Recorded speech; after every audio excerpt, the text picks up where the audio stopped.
I honestly thought I'd only need to make one video about Donald Trump's disastrous cabinet meeting today.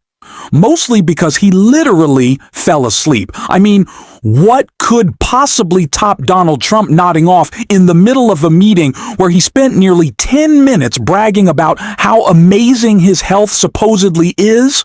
Well, questions. That's what made it worse. Reporters pressed him about the war crimes committed by him and Pete Hegseth, and the moment he was confronted, he absolutely unraveled. He instantly tried to redirect blame, then completely lost it and started cursing at a reporter. We're going to break down how our half-asleep president spiraled on camera. But before we do, if I could ask you quickly to hit the like button, and if you enjoy our channel and haven't yet, please subscribe.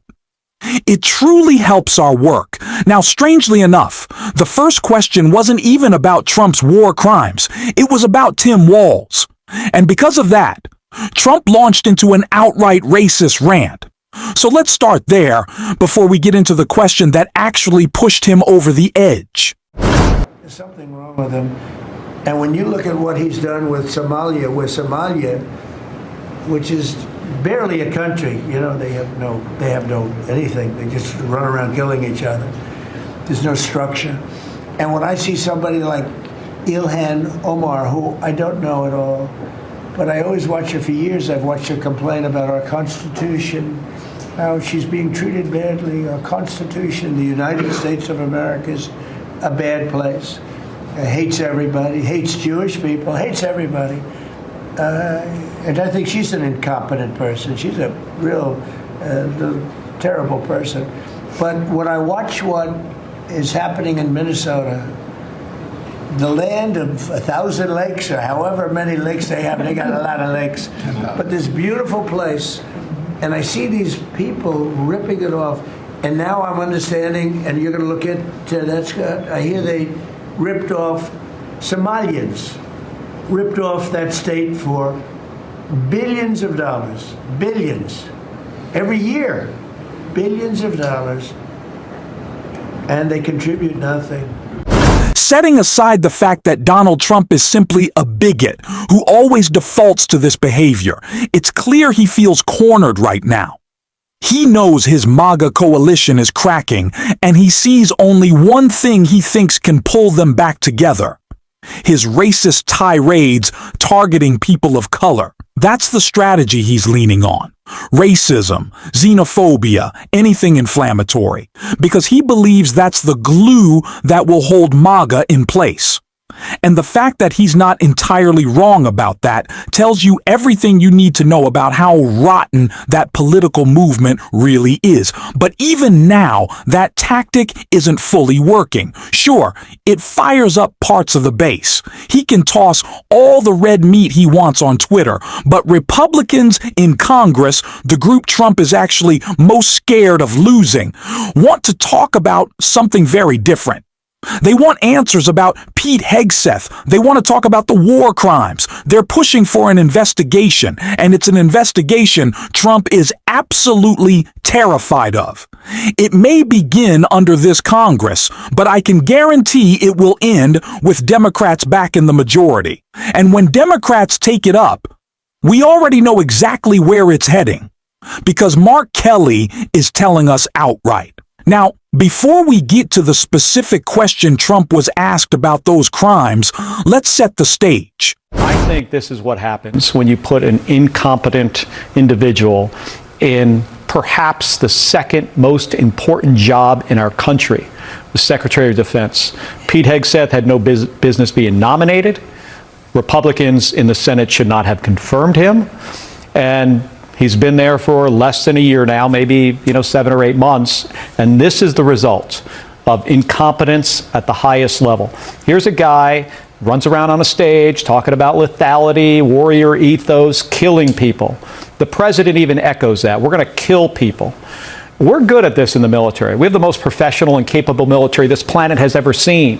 But when you have leadership that speaks in those terms, that aren't talking about the things that really matter, like training, What kind of combat power do we have? How do we make our military more efficient and effective? And talking about, like, what are the laws? The law does matter. Republicans absolutely can launch an investigation into Pete Hegseth, and they should. But it's going to be Democrats who ultimately finish that work, and they'll finish it with actual accountability. That's exactly what this administration deserves. They have committed crimes, and they should be prosecuted for those crimes. They should be held responsible. Pete Hegseth belongs in prison. Let's just be honest. That is the consequence he should face. He doesn't get to talk his way out of this, rebrand the department, or hide behind some title change, like the Department of War or the Department of No Responsibility. None of that matters. Hegseth must be held accountable. And Donald Trump knows that accountability might reach him as well, which is why he's frantically trying to distract, shift blame, dodge questions, and now basically just shout his way through everything. Clarify something that you had said on Sunday regarding the boat strikes here in Venezuela. You had said that you didn't know if the second strike on that one boat had happened, but you wouldn't have wanted it. Now that your administration has acknowledged that it happened, do you support that second strike? And Mr. Secretary, I wanted to clarify something you had said in an interview back in September, I believe on Fox News. You said that you had watched that strike live on television. In real time, did you know that there were survivors after the initial strike? Well, look, all I know is this. Every boat that you see get blown up, we save 25,000 on average lives. 25,000 lives. They've been sending enough of this horrible fentanyl and other things like cocaine and other things, but fentanyl right now is the leader of the pack, to kill our entire nation. Because a little speck on the head of a pin can kill somebody.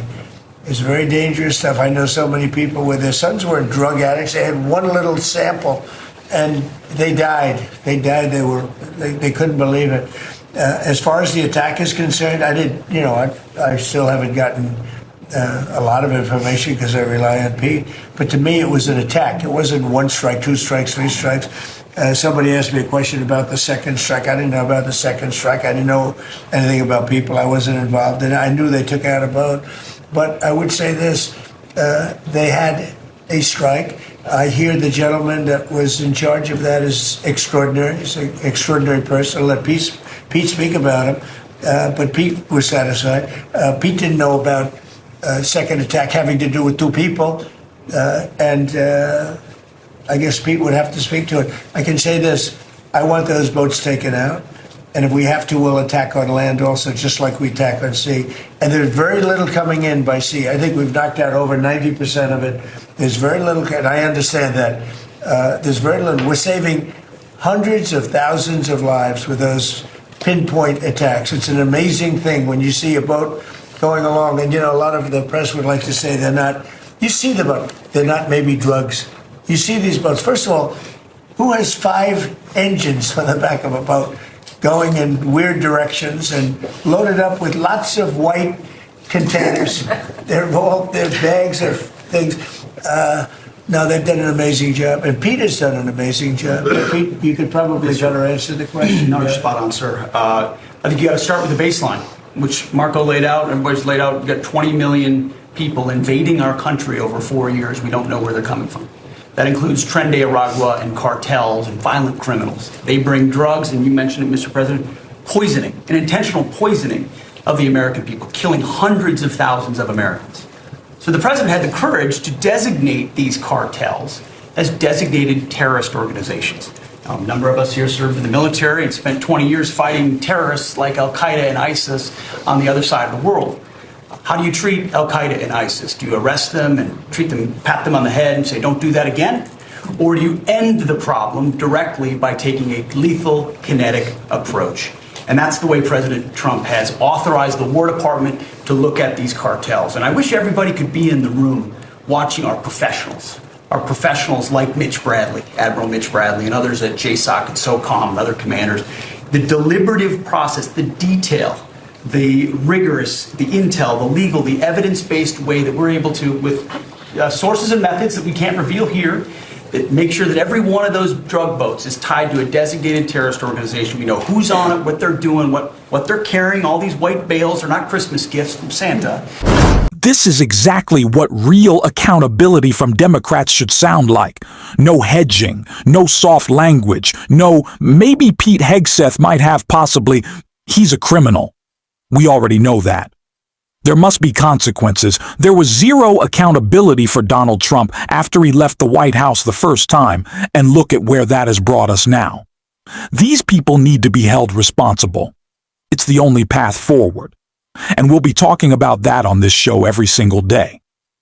If you want to support that work, you can hit the subscribe button and leave a like on the video. If you made it to the end, drop a blue heart in the comments, and until next time, I will see you soon.